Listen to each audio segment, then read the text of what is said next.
Okay, Yes. cool. We're on. Hello, everyone. Hello, Dan. Hello. We're doing the Q&A. Yes.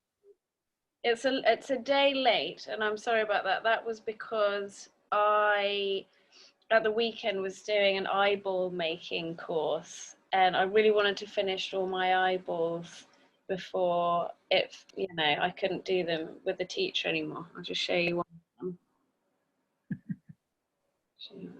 them. But it meant I got back really, really late last night, and my head wasn't in the game.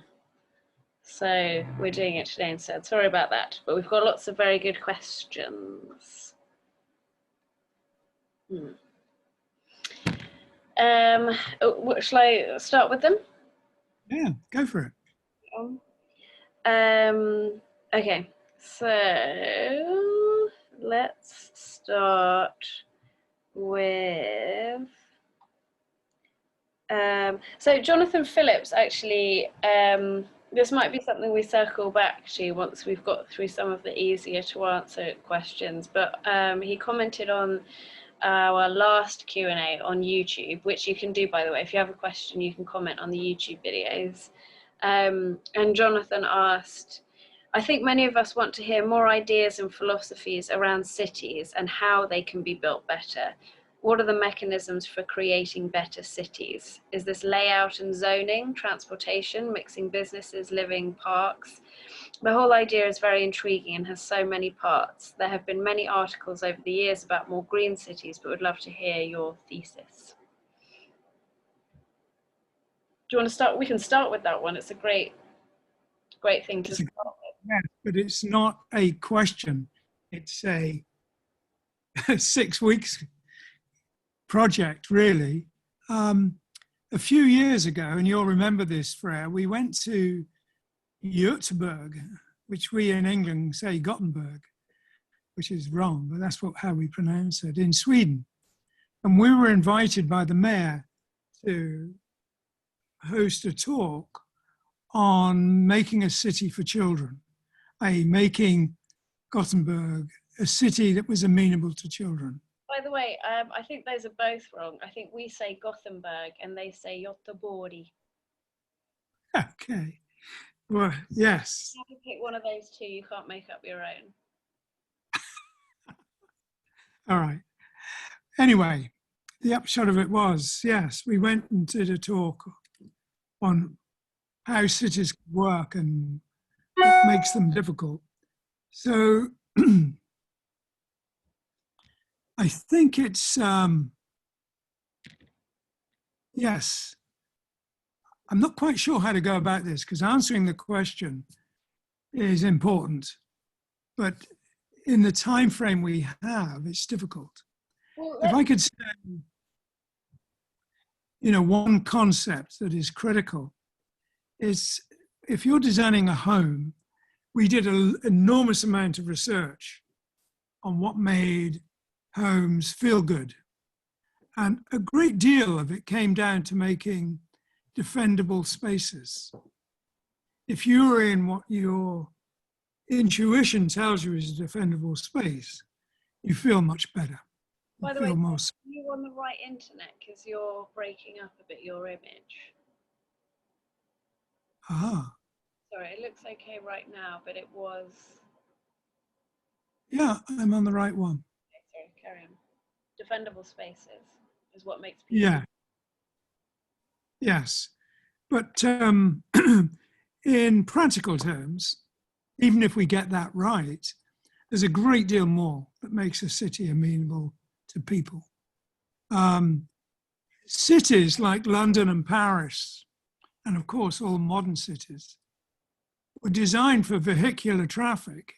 Even though they were designed before there were motor vehicles, they were designed for gigantic numbers of horses and carriages. Medieval cities that weren't, in the very few that exist, with their tiny streets and alleyways, work much better because they're much more entertaining to walk around. So there's all kinds of issues to be gone into. And what I would like to do is do a special session on cities I think so too, because I think we've talked about this a little bit before, and I think I made the same point to that point, which is that I definitely agree. Like having those little alleyways that go up and down and around corners and over bridges and under buildings that are connected is much nicer to walk around. But I would feel more uncomfortable as a woman at night walking alone in a city that was like that. So that would have to be something that was addressed as well. Yes, indeed. Indeed. And there are lots of ways it can be. So I think we should either do a talk and a Q&A or a series specifically on communities and cities. And one of the things that makes a city unpleasant is so much of it is not for human beings at all, and unnecessarily so. I mean, it's a city could feel entirely like a park. It could feel like living in a fabulous park or garden. We devote too much of a city to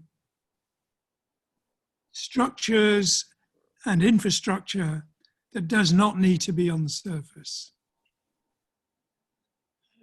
Anyway. It was funny though, because when I was going to my eyeball making course, it was quite far away, so I had to get a lot of trains and go sort of quite far out. But even far out, when I was on the sort of monorail, I was just going past endless tower blocks, really, really grim Soviet-looking things, and I just thought, this is making me feel crap just looking at this. And then I thought, hang on, I lived in a building exactly like that for about 4 years when I first came here. And I thought, like, it's sad how quickly you get used to it. You know, just to look at, you think, ugh. But then if that's your life situation, if that's the only way you can afford to live in the centre of a city, and even people who are incredibly wealthy live in buildings that look like that, you have to just get used to it. And then I thought, I'm sure whenever I had people visiting, they would have looked at the building I lived at and thought, ugh. But actually, it was quite expensive considering what it was. It wasn't at the low. Ironically, at the lower end in Tokyo are all the old buildings because nobody wants to live in them. I think we don't just have to live with it. Of course, pro tem, we do. But ultimately, we could demand better. And the acquiescence of us all to really grim, oppressive cities is strange. Because the architects who are building them think they're doing wonderful things. It just so happens they're not. I think the aesthetics of it is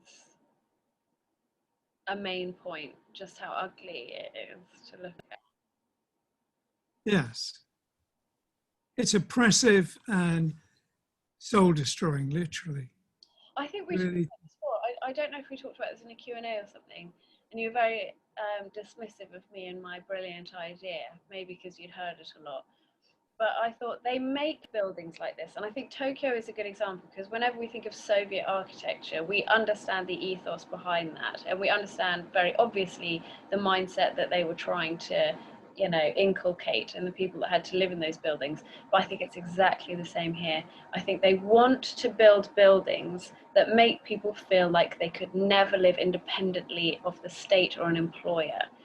Like if you think of like a little village house next to a stream with some apple trees, you can imagine someone, if they had to, living off the land and making do. But if you live in a huge tower block, you have to use the electricity, you have to use the gas, you can't forage in a tower block. And I think there's something a bit intentional about that. I think there's something of there's something saying you can't be without us, you can't do without us, this is what you get, but you have to give us everything else, your time and your labor, for enough money to afford all the resources that you need, because you can't do it yourself if you live in a place like this. And I think that's one of the reasons it looks depressing as well, is because you get no sense of being able to survive. There's no sense that picks up, I can smell fruit, or I can see a body of water. There's nothing. And I think that's one of the reasons it's depressing for us. There's nothing to suggest we can survive there. I think that's, it's interesting, because if you think about the origins of modern architecture, and it very much started with the Bauhaus and architects like Corbusier. Now, when I was a student, we were pretty much expected to treat Corbusier like a god. And many architects and many design students still do. But Corbusier was not interested in human beings as such. His architectural basically was human storage. And to the extent that he was making it for people, his philosophy was that everybody, the butcher, the baker, and the banker, should live in identical spaces. He was a communist. And what's weird about it is that an architecture that was basically developed around a communistic philosophy, which it was adopted wholesale by elitists. The capitalist world. It makes no sense. It really is appalling. Often the most beautiful houses were made for peasants or miners or workers, or people who couldn't afford much, so it had to be made out of natural materials or brick or something like that in the good old days of yore. Yeah, we'll do a session on architecture and community. Yeah, it reminded me a little bit. So one thing I should say as well is one of the things about doing these at home is people are going to realise I have a life with other people in it, and one of them has just got home. 今ビデオ作ります。大丈夫ですか？ライブ、お父さんのウェブサイトから大丈夫です。あなた大丈夫。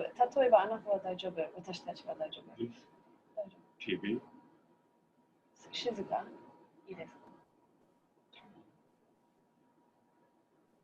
You back? Yeah. Sorry. That's his mask. Wearing his mask, yeah.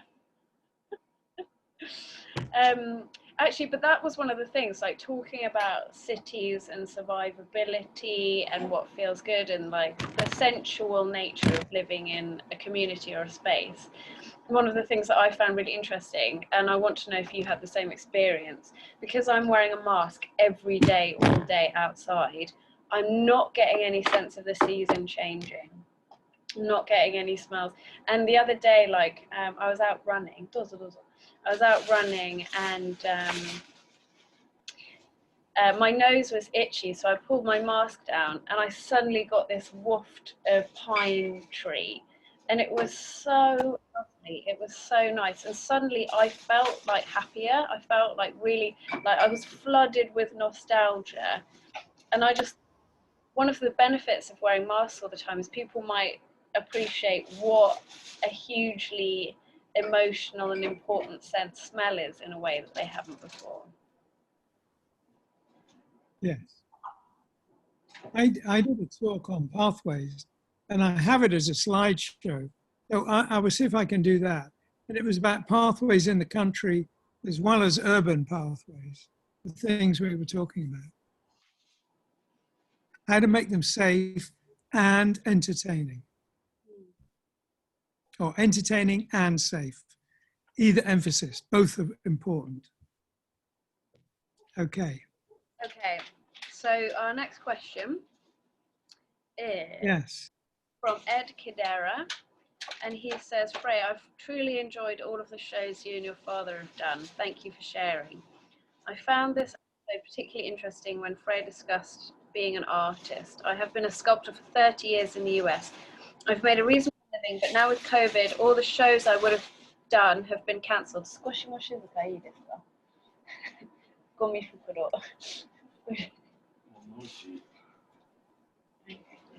I'm just going to try turning my volume up to see if that helps. Helps me. Huh? Helps me.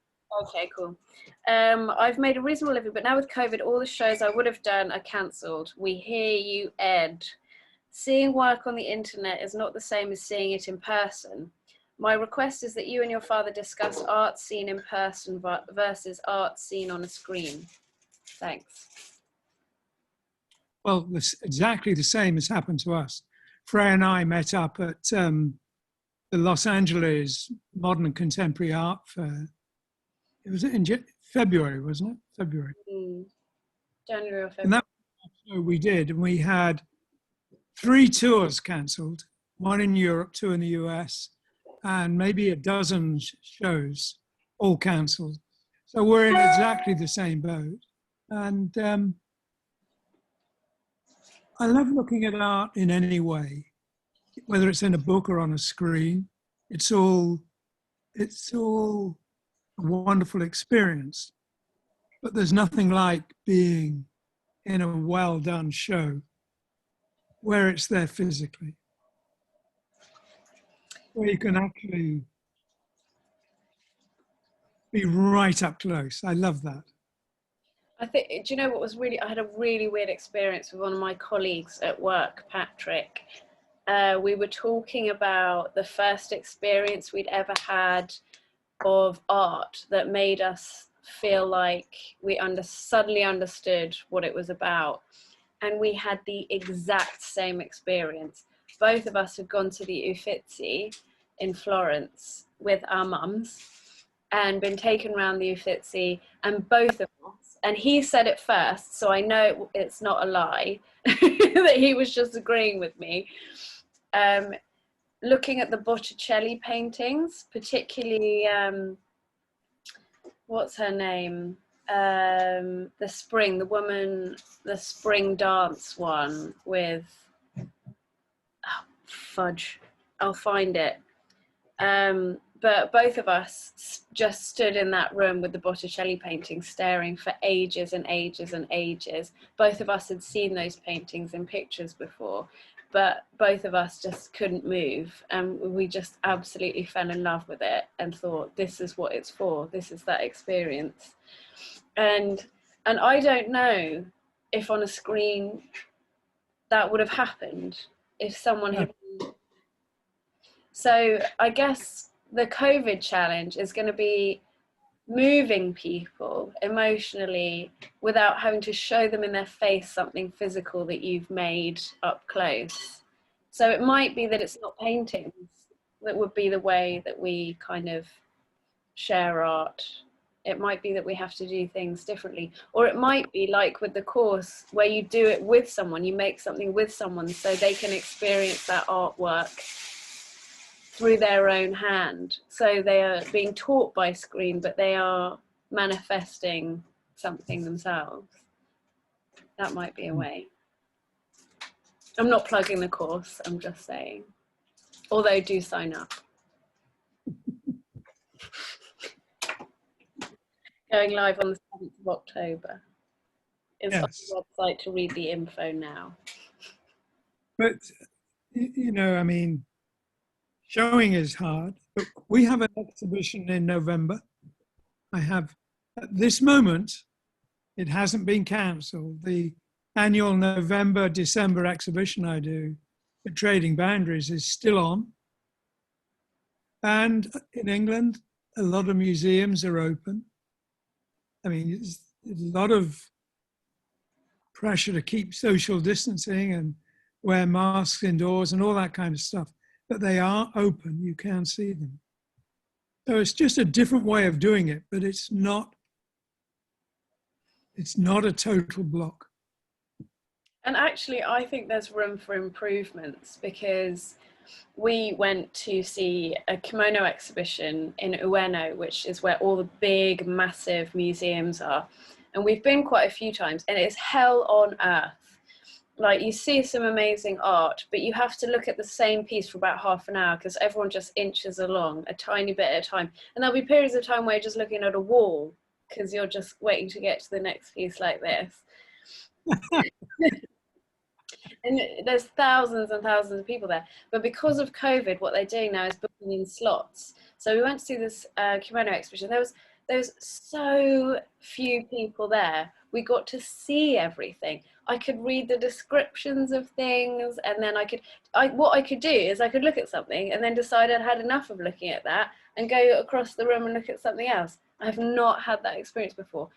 And even better than that, I'm doing a talk with work, which I told you about, which is about the future of Japanese art. And for me and a lot of the other speakers, a big premise, we've talked about this before, is bringing Japanese history and religion and tea ceremony ways of experiencing art into the modern world in a contemporary gallery setting. How would you have that experience? And I went to an exhibition last week in Kyoto, which was in a temple. The artist had worked with the temple and built the exhibition into it. And so you couldn't have thousands of people, and it was a space where you sit and pray, but it was to art, and you sat in front of it, and there was like few people at a time. And I thought that might be a really wonderful way of doing things. If you limit numbers, if you stagger people, if you create spaces that they can sit down on a tatami floor or whatever the equivalent and spend time in a really like mindful, contemplative way, then maybe that would be a way of A, social distancing, and B, appreciating art in a way that people don't usually. Yes. It's all worth rethinking and thinking very carefully about.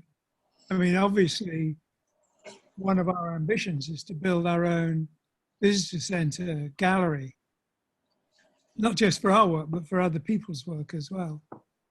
And working out how to make it work optimally is going to be a fascinating process.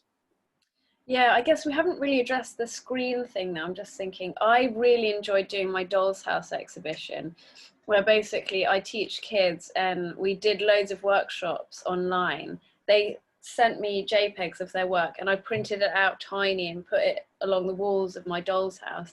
And basically in real life, there's no way we could have done an exhibition on that scale, you know, in different rooms and lots of pieces of their artwork. And because it was on a camera and on a screen, it made zero difference. It might as well have been in a huge gallery, but it was in a tiny Doll's House. So there are probably ways you can play with it, where if you're not too worried about that kind of emotional impact aspect, but you want to get across an exhibition or your work on screen, there are probably ways you can play with it on screen, which you can't. Like, I've been looking at, you know, our course, we want to do an exhibition of the students' work.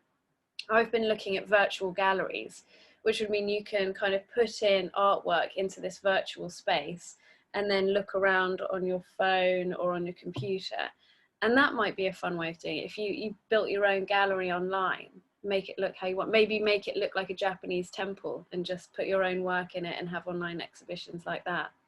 That might be cool, because that would be something you wouldn't be able to do in real life so easily. There we go.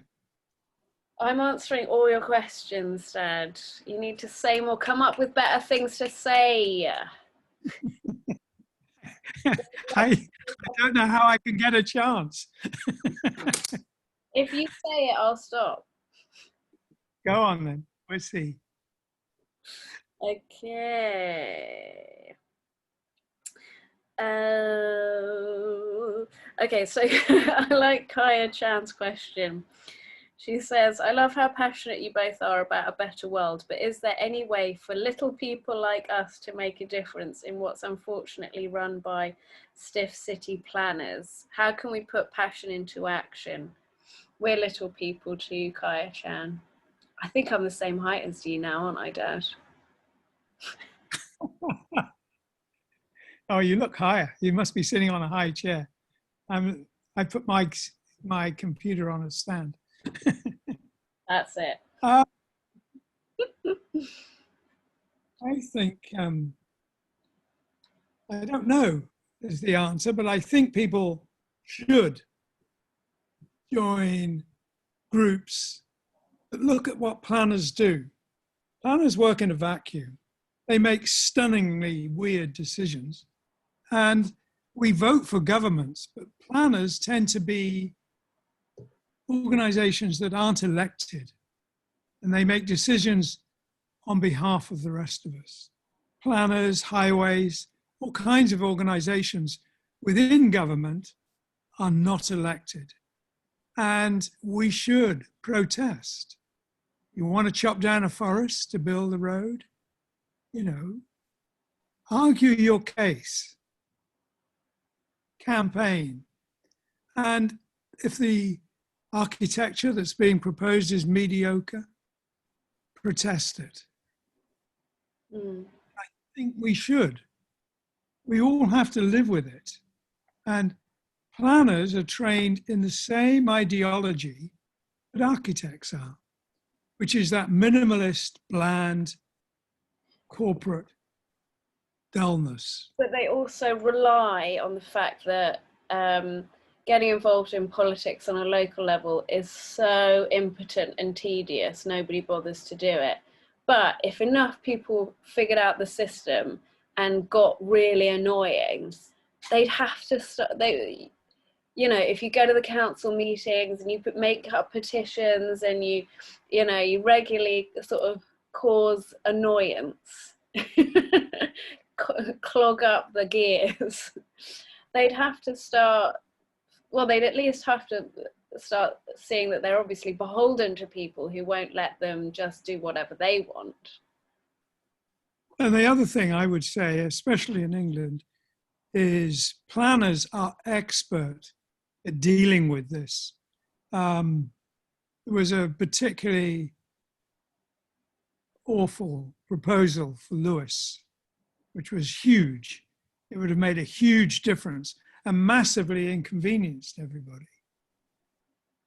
And the planners were supposed to speak to people, and they spoke to dozens of small organizations.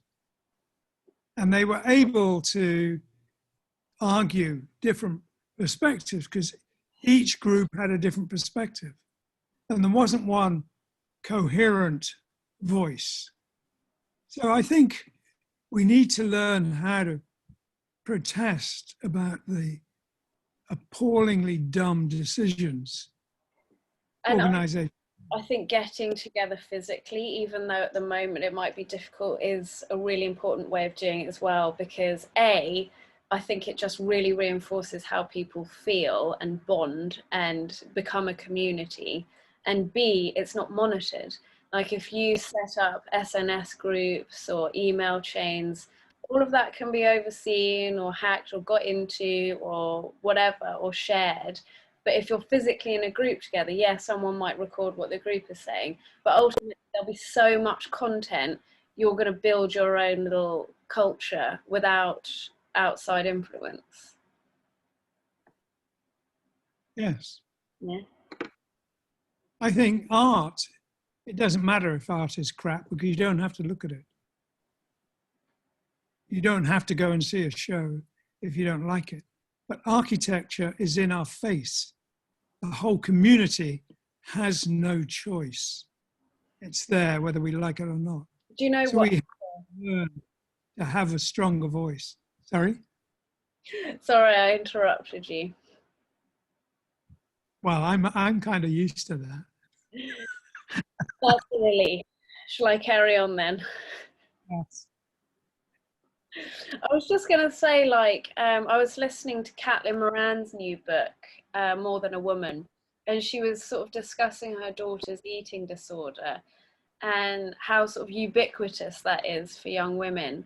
And I was listening to it while I was walking from the train station to my work, and I counted about 20 images of incredibly thin white women that I hadn't bought. It wasn't on TV, it wasn't in a magazine, just sort of unsolicited, had to look at them, you know, because I was crossing a road or walking along. And I found that, and I thought, of course, girls feel terrible about themselves if they don't have an eating disorder and look like that, because all of those women definitely do. And I just sort of thought, like, why isn't anyone doing anything about this? Like, as you say, like, architecture is something we have to look at that can affect our mood, that we don't have a choice about. But posters are something really easy to take down or change or do something about. And yet it's the relentless imagery that it's abusive. It's abusive to women to have to look at this day in, day out. And I do, because I go to work every day, so I look at it every day. The opposite is on that. no, I just thinking about the opposite of that was I was working in Moscow in the very end of the Gorbachev era. And Moscow is built like most Western cities, hugely wide boulevards, because the Tsars had no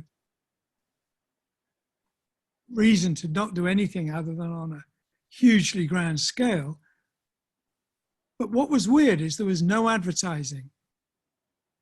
And you were suddenly aware there's no advertising anywhere. And it was kind of wonderful. It's also kind of weird. But yes. Anyway, let's go to the next question. I mean, you know, sounds great. Let's go. Where did you say it was? No, I'm joking. So actually we fudged a question last time and the person asked us to do it again, and I'm trying to find it so we definitely don't miss that one. But we'll start with David Bagsby, because he's put Q for Friday, which is nostalgic when we used to do these regularly and on a Friday. He asks, will you have a mini lecture once the DBA sessions are complete, as you did with the architecture, perhaps a history of influential eras like Art Nouveau, the front cover Vine framing of Yes songs come to mind? Yes, I like that. Very weirdly, Freyja, you brought me, when you came, did you bring or send me a catalogue of a MOOC exhibition in Tokyo? I brought it. Yes, and it had some of my work in it. It had some of Michael Kaluta's work in it. And it was basically saying we were influenced by Mucha, which is true. It was, both were a tribute to Mucha. And it's kind of sad that that ended, that the modern movement really ended any joy in design and architecture, in my view. Good to have a palette cleanser, though. Yeah, but the palette cleansers lasted 100 years, more.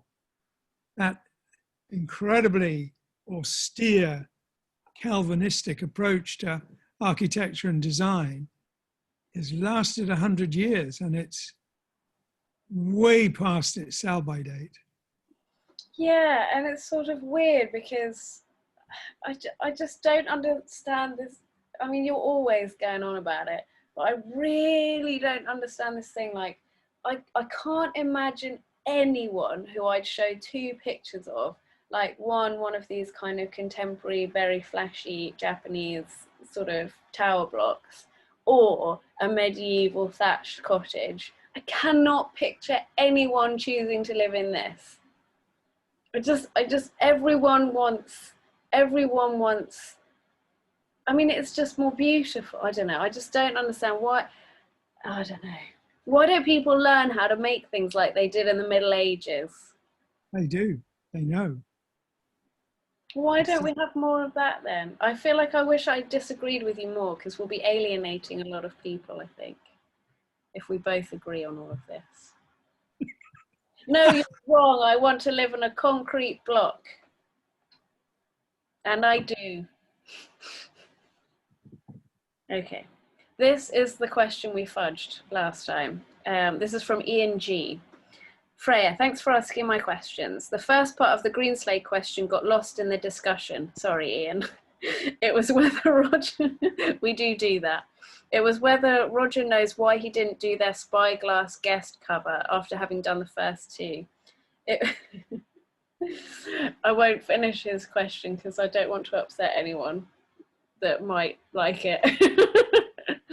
But yeah, why, do you know why you didn't do it? No. When I was doing the publishing, it was very intense. And most years I managed to do 2 or 3 paintings. But when I was doing the publishing, that was a hard level of work to keep up with. And I did maybe 1 or 2 a year instead of 3 or 4 a year. So I was doing less, and I don't think it came into it. I just think Patrick was friends with David, or David was friends with Patrick, which was a good thing. I didn't feel disappointed that I didn't do it. Let's put it that way. Kaya Chan has another question. I like Kaya's questions. Q&A. Roger, you've spoken before about healthy living. Can you talk a bit about that? For example, are you vegetarian or do you follow any certain diet? I'm not really vegetarian, but I don't eat beef or pork. But I'm getting to the point now where I think I'd like to be totally vegetarian. Mm. I suppose 6 days a week I'm vegetarian, but I'd like to be 100%. And you don't eat pork except for those sausage patties that you make every other day?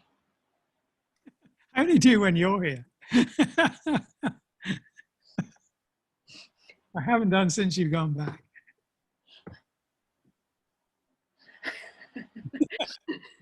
It's funny, isn't it? Because like, I think we are quite healthy. I think you are quite healthy. Like the main food that you eat, you make, and it looks really good and stuff. But I think your idea of what you eat and what you really is a little bit different. No doubt. No doubt. Okay, move on.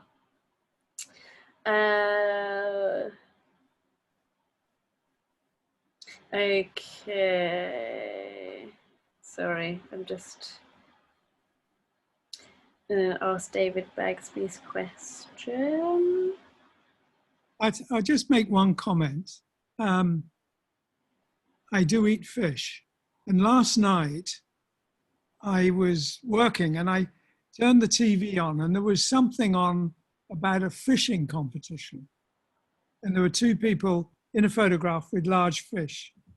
And I was astounded at my incredibly angry reaction. I thought, my God, they're killing those beautiful creatures so they can weigh their dead bodies to see who won a competition. And I thought, that's not acceptable. No, and actually I want to say something about that I learnt when I was working at the medical museum. Because I was overhearing some people talking about catch and release fishing and saying, you know, they let them all go.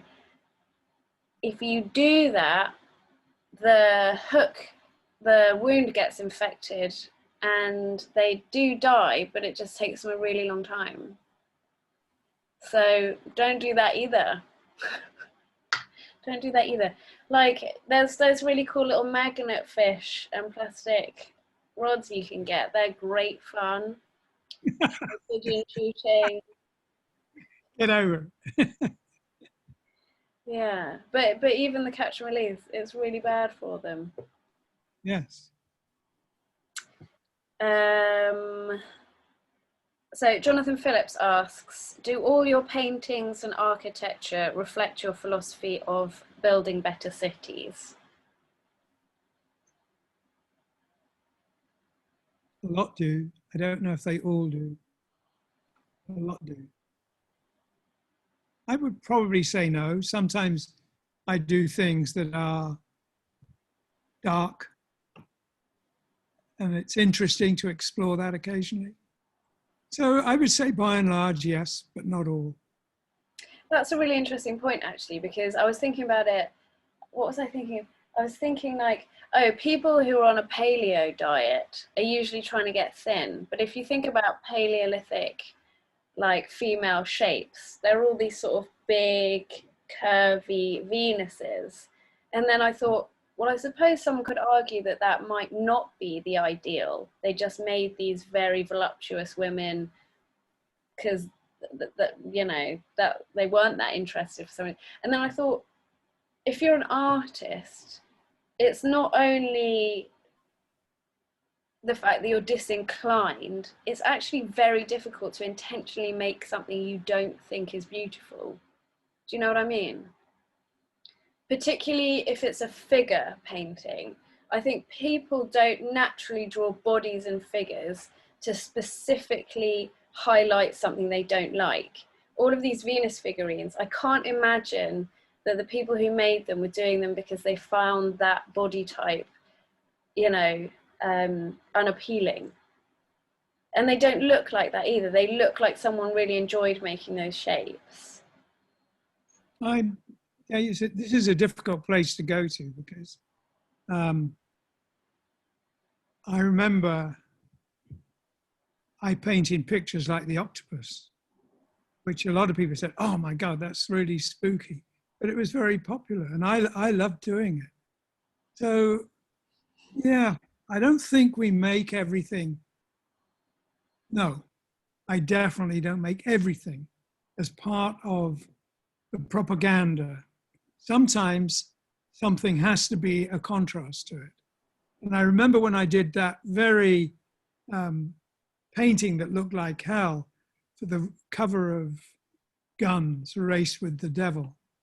And I remember when I did the original painting, was this as a symbol, as a contrast to the kind of domestic safety that I was trying to make the architecture do. I needed a primeval contrast. And often you need that. It can't all be one flavor. It has to be. But I don't think everyone finds the same things nice to look at or appealing or interesting. You know, I've talked before about when I was illustrating medical specimens. Some people had, you know, dramatic reactions, but I felt like my drawings were really beautiful. But different people find different things. I just think, what would it mean to intentionally make something ugly? And then even by painting it or creating it, it becomes something that you have touched with whatever skill that you have and made into something lovely in its own way. Even your octopus, you know, people love it and want it on their walls. It's not an ugly thing.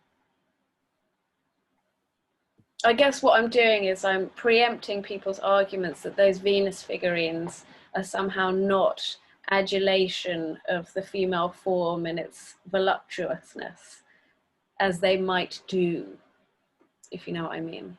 I'm just thinking, I don't see how someone could have made those and not felt like they looked fantastic.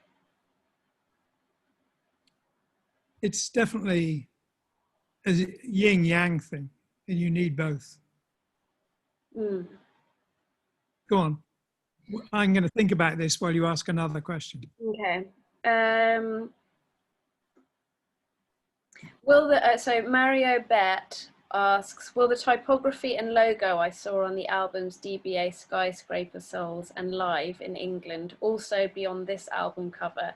And how will the Kingfisher be incorporated in there? Well, we did show a quick look of that. It's going to be the same font, but we have changed it. We have changed the D. So there are small changes. And the Kingfisher will be in front of it, not behind it. Daniel Resco asks, could Roger please list some album covers by other artists and designers that he feels are among the best ever? Well, I love Vaughan Oliver's work. I thought he was amazing. I love Rick Griffin, Kelly and Mouse, and those guys from the San Francisco era of the Summer of Love. I like Storm's work. Yeah, there's a whole bunch I like. Should I make a list and post it somewhere? Yeah, I mean, like a lot of the questions that we get asked are like, what books do you like? What audiobooks are you listening to that you'd recommend? What music? So maybe like you could have a little you know, Deaniverse page on the website where you sort of explain all the things that you like. I'll have a look at doing that. Bern Hunter asks, Roger done the 7-inch single cover for Don't Kill the Whale. Why did you do it in black and white? I didn't do it. Oh, well, there you go. Is it? I don't think it's mine. I certainly didn't do it anyway. Even if it was based on my work, I didn't do it. Dave Watkinson says, asks, is it doable to revisit a die-cut cover for maybe the Tithe? Oh, maybe the next Yes album cover. I don't really, I would only do it if I thought there was a really good reason. And I haven't come across in my work a really good reason to go back to die-cut covers. Why not? I think they're great. Yeah, but they were all so easily damaged. Oh my God, we were going to look at the Earth and Fire album cover, weren't we? I can't remember. Have you got it? Yes, I'm afraid that's going to have to wait another week to our next session. Okay. Ernest Jr. asks, is there any chance of a reprint of the Roger Dean Dragon's Dream book? It doesn't need a reprint, it's in print. Oh, there you go, Ernest. Available on the website.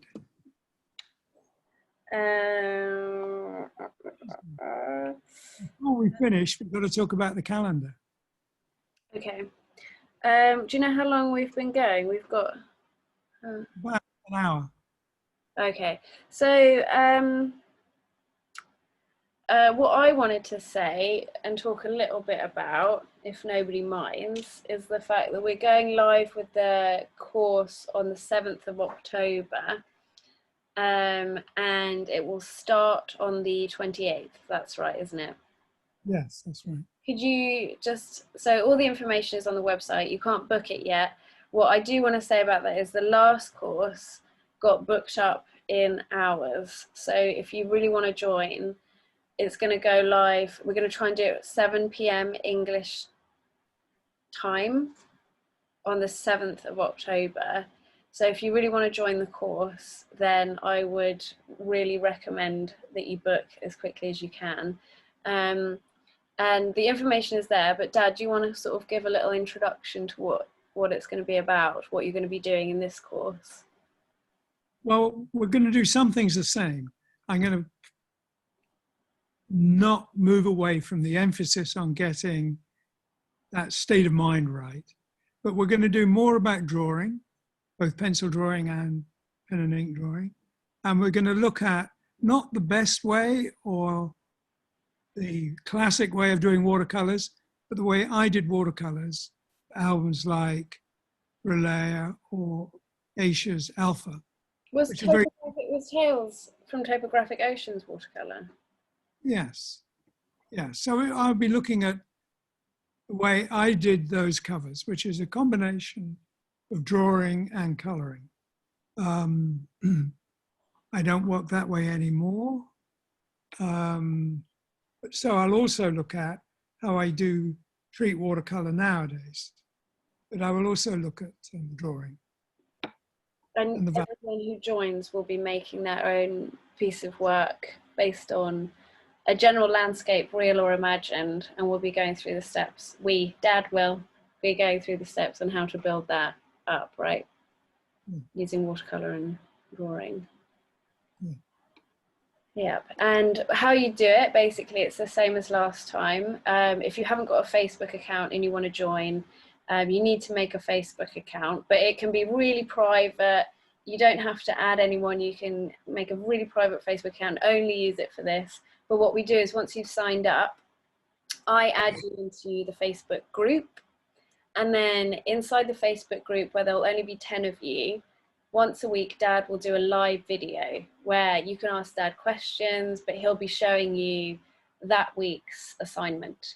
And then for that week, you will work on your picture yourself and send it to Dad. Send just a JPEG or a picture from your phone.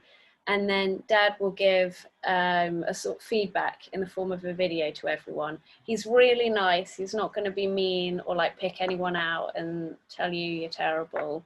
It's just basically, so like often what happens is often people kind of make the same mistakes or fall into the same patterns. So feedbacks in a video form are just a way of sort of generally saying, okay, I've noticed that as a group so this is happening, and maybe it's because I didn't do this. So it's a way of sort of just keeping moving, but you won't have a tough time. And we had a great time for the spring one, didn't we? And I think it's going to be really lovely this time. I know we've got 2 of our spring students who want to join for this one as well. So really get in there if you can. I can show you the proofs of the new calendar. You want to do this on the Q&A or after?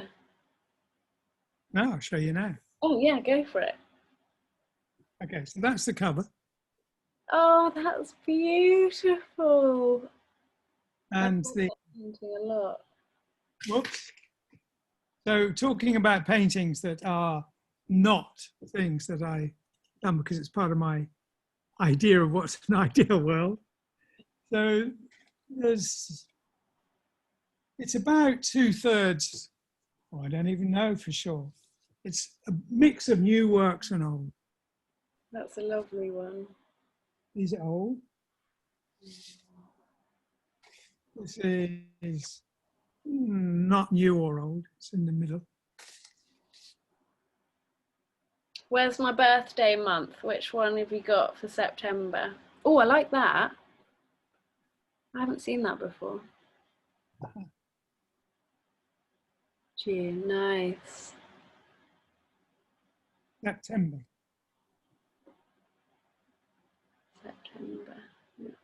Well, you can go through chronologically if that's what you were doing. Okay, July. Nice, classic. Did I tell you I was watching Doc Martin the other day, and the music teacher has that Osibisa poster on his wall in Doc Martin? No. So this is August. Oh, lovely. That's a new one. And this is September. So this is a time when I used as a painting architecture as I wanted to see it. Mm. And the cover is October. This is a weird one because this is November. What's it? I haven't seen that version before. No. Wow. It was done, and it's going to be in the Uriah Heep box set. Oh. And this is November, which we did live. Yeah.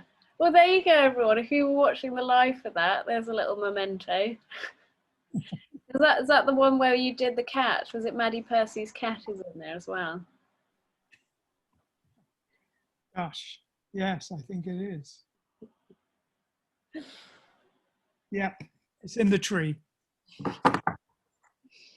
Nice. Okay. I want to do a talk where we talk about our ethos, because we've just set up the Dean School of Art, and we want to build this out. And having done my eyeball course and lots of kind of specialist courses like that, I've really got some ideas how I want this to kind of become. And I was imagining, I want to do this as a separate talk, but I just want to run this by you. I was sort of imagining the course like a pyramid. In Japan, there's this culture of education being very cloistered. Like if you are a geisha or a samurai or learning how to do sushi, you basically from childhood devote your entire life to it and you don't talk about how it's done. Answer the door, you keep talking. And the benefit of that is that some people become so extraordinarily good at something, they push the frontier of human capabilities. But because it's so secretive and so few people experience it, it's very, very narrow. And if you think about something as broad as sort of general state education, that's huge amounts of people going through the system. And what I kind of want to do, and I think, so I've put the Asia Pyramid as our website. It's not up yet, but the Asia Pyramid and a collage of that as the main image. Because what I want this school to be is frontiers being pushed at both levels. The top with the tutors who are absolute masters of what they do, but also this sort of foundation frontier of everyone coming up because of this knowledge being disseminated. It's the two frontiers. What I'm saying is all of this sort of mastery of Japan is very secretive. So you get a very narrow kind of form of knowledge, but it's incredibly refined. Whereas what I want our school to be is those people teaching, but sharing that knowledge. So you get the frontier of human ability being pushed, as well as the general ability coming up as well, pulled by that top. So the way I imagine it is a pyramid, which is the image I used for the website, was that collage of our work, which has the Asia Pyramid in it. And that's kind of how I've been imagining it. I'm just thinking about this because I just want this to get much bigger and be able to include many more people, and like have a lot of free content as well, like you talking about the architecture and you know, those. Huh? We'll do that not only inside the school, but generally, publicly. Well, it will be public. I want the school to be like a hub, and there'll be things that you might have to pay for because it's just too difficult and complex a course to do, or we can find other ways, but lots of free stuff too, sort of some kind of combination of the Khan Academy and, you know, the Google masterclasses or whatever they are. So everyone can get something and we all get pulled up at whatever level you're at. We need to wrap up for today because we've run over. I've talked most of today. I'll make sure next time I get Freyja when she's a bit more tired. Or make notes on better things to say yourself. I'm joking. Oh, how do I know? I need to talk to you about some admin stuff afterwards. So. Okay.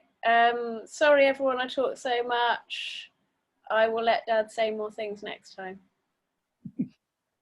Thank you very much for joining us. Thank you. Bye-bye. I've been talking all this time. I'd have lost my voice. I'm already... You're welcome. Okay. Thank you.